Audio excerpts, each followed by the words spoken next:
Welcome to our comprehensive guide on how to hide your live video on Facebook. Let's walk through the steps together. Start by launching the Facebook app on your Android device. Tap on the What's on Your Mind section to create a new post. Select Live Video to begin setting up your live broadcast. Under your name, tap the down arrow to access additional options. Tap on See More to reveal further privacy settings.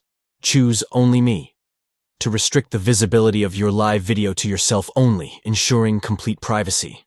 By following these steps, you can keep your live video content private and viewable only by yourself, allowing you to test or create content without sharing it with others. Thank you for watching. We hope this guide has been helpful in demonstrating how to hide your live video on Facebook. Control the visibility of your live broadcasts by setting them to Only Me, providing a private space for you to share content or practice before going live to a wider audience.